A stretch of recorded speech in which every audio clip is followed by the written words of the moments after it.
Eh bien bonjour à tous, j'espère que vous allez bien, on se retrouve sur Final Fantasy VII Ever Crisis pour parler à nouveau de news parce que ce matin ils nous ont lâché des petites infos sur des choses qui vont arriver demain et sur du contenu qui va sortir jeudi. Donc je vous mettrai les timecode en description, écoutez on est parti direction les notices, on va commencer avec la version 2.3.0 Update Notice qui devrait sortir normalement demain et qui va venir avec son lot d'amélioration de qualité de vie. On va commencer avec les améliorations sur le listing d'armes et notamment sur les overboosts d'armes. Et c'est deux ajouts qui sont très appréciés et qui étaient quand même plutôt attendus. Le premier, c'est l'ajout d'un filtre sur la liste des armes, nous permettant de filtrer les armes par armes pouvant être overboost avec ses propres weapon parts et sur des armes qui peuvent être également overboost en complétant avec des caractères spécifiques weapon parts, donc des weapon parts spécifiques de personnages. Donc ça c'est très bien parce que je pense que c'est arrivé à tout le monde de devoir se retaper toute sa liste d'armes pour voir si par hasard on n'aurait pas une arme qu'on peut up. Voilà. Surtout quand on a des tickets d'invocation à foison, quand on a des multi quotidiennes gratuites, on drop des armes en 3 étoiles, en 4 étoiles, et petit à petit en fait on obtient de quoi overboost une arme. Mais du coup il faut vérifier en fait si on a assez de weapon parts pour overboost, et c'est un petit peu relou, ça prend un petit peu de temps. Donc là, le fait de pouvoir filtrer par ça, c'est quand même très cool.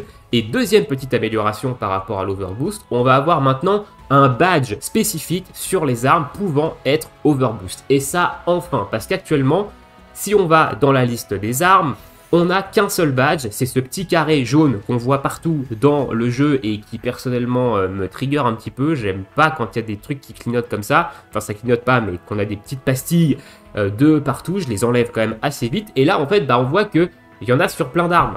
Voilà, sauf que là mes armes elles sont niveau 120, donc je sais que c'est pas pour me dire que je peux la level up, mais très certainement que je peux l'overboost. Mais du coup, je peux pas l'overboost qu'avec des weapon parts de l'arme. Il faudra que j'utilise des weapon parts de Engil ici, et j'ai pas envie. Voilà, j'ai pas envie d'utiliser des weapon parts de Engil pour passer au B3, donc ça me fait une petite pastille qui reste ici et qui est un peu relou.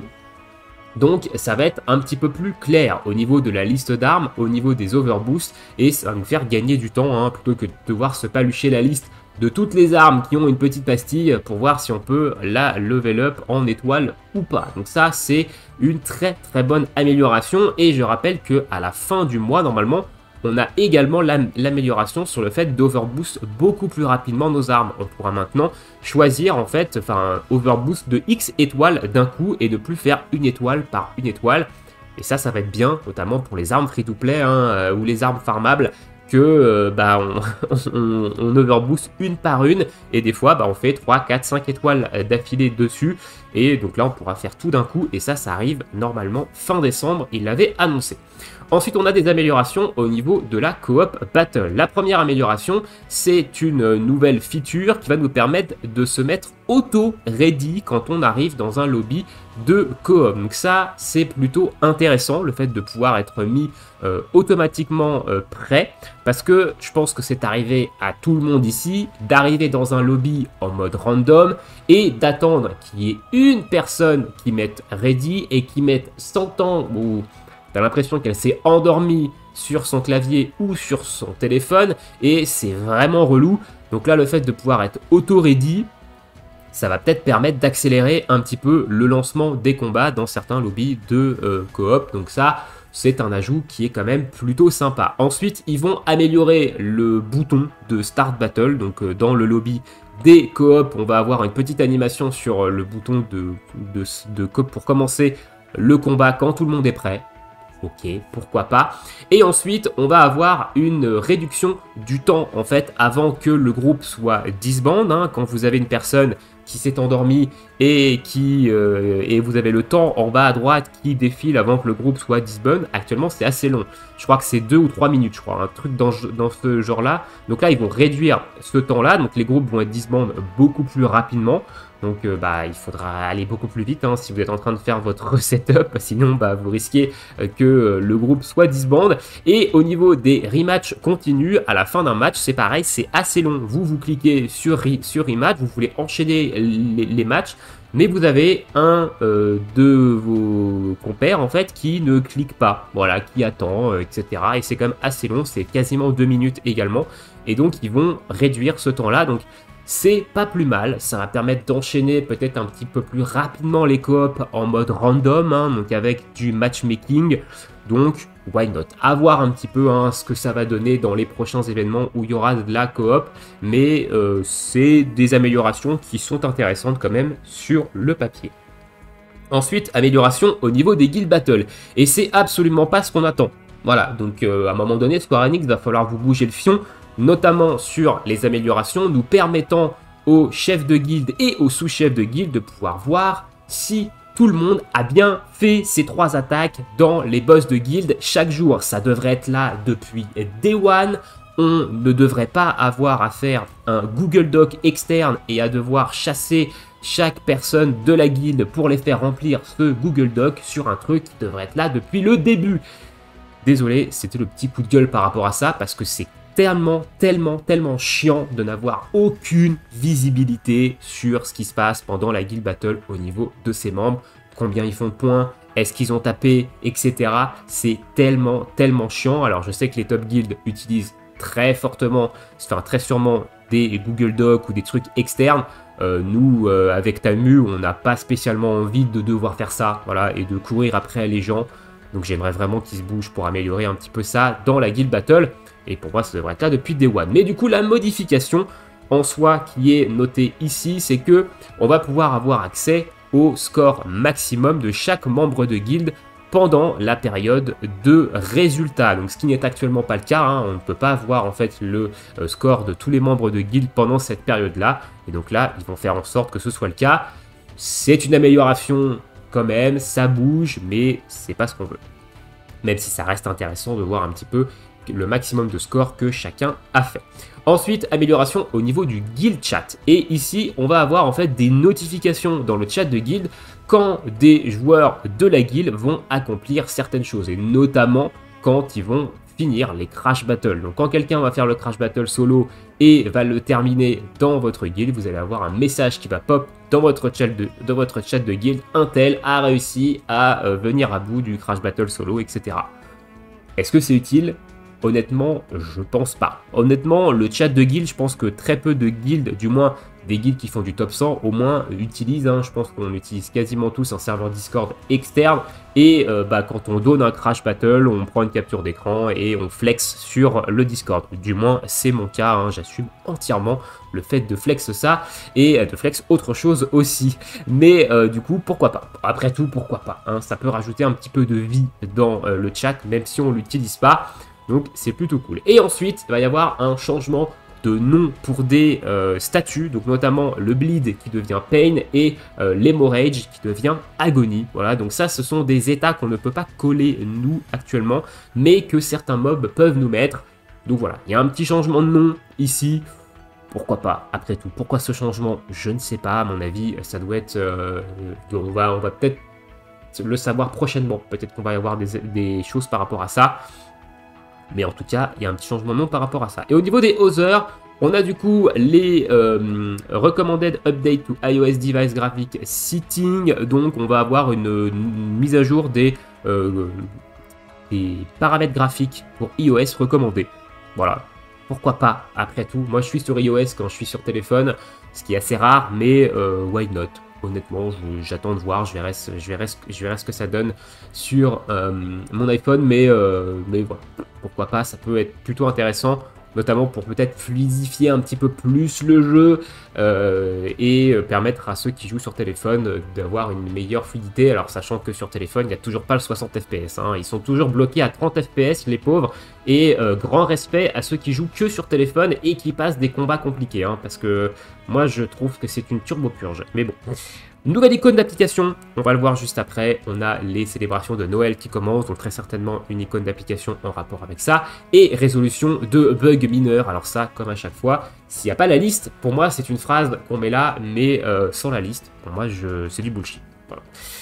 Voilà un petit peu pour cette version 2.3.0. Au niveau maintenant de ce qui va arriver jeudi, donc des nouveaux événements, hein, je vous l'ai dit, on a le Critical Straight et le crossover FF6 qui s'arrête jeudi matin, et on a le début des événements de Noël. Ils aiment bien commencer des événements qui ont lieu en fin de mois, en début de mois. Hein. On a eu le cas avec Halloween qui a commencé début octobre alors que ça se passe fin octobre. Et là, on a l'événement de Noël qui débute début décembre, alors que Noël, c'est fin décembre. Donc le Holiday Battle, The Holy Flame Bounty, qui démarre jeudi matin avec quelque chose d'assez inhabituel chez eux.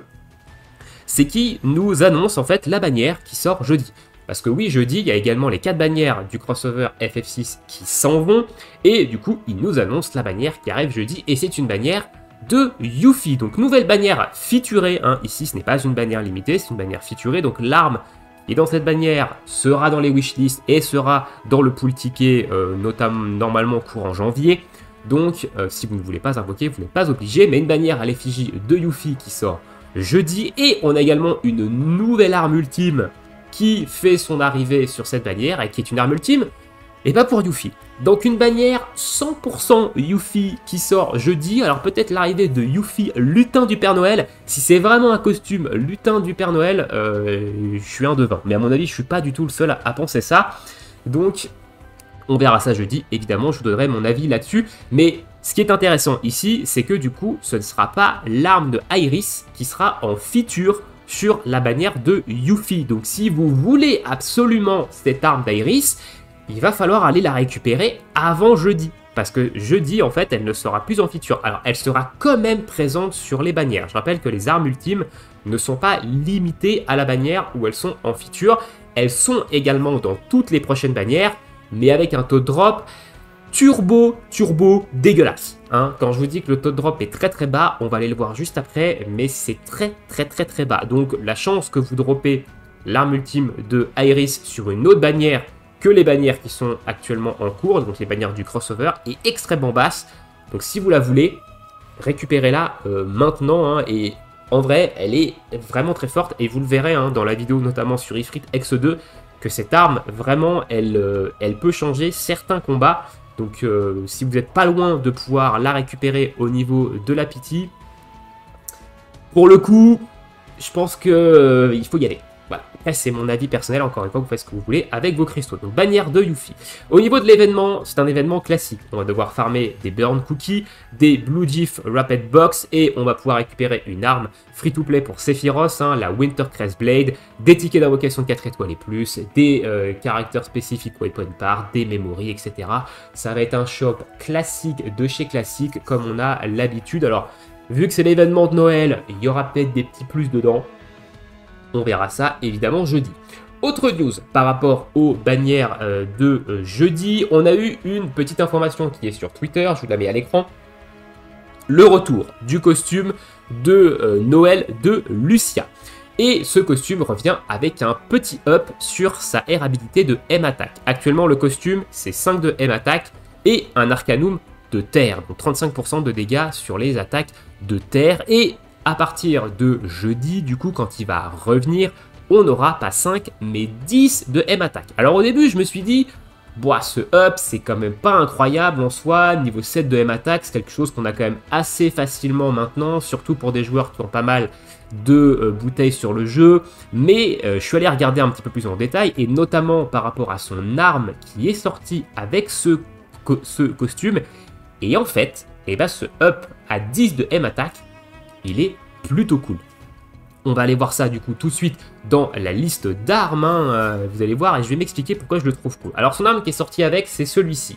C'est le Holiday Revolver qui chez moi est OB10. Il est OB10 d'ailleurs depuis quelques jours, hein, je crois que je l'ai drop, je me demande si c'est pas hier ou dimanche que j'ai drop le dernier doublon. Mais du coup, cette arme-là, au maximum en OB10, elle donne 46 de boost de M-Attack en air habilité, 46 points.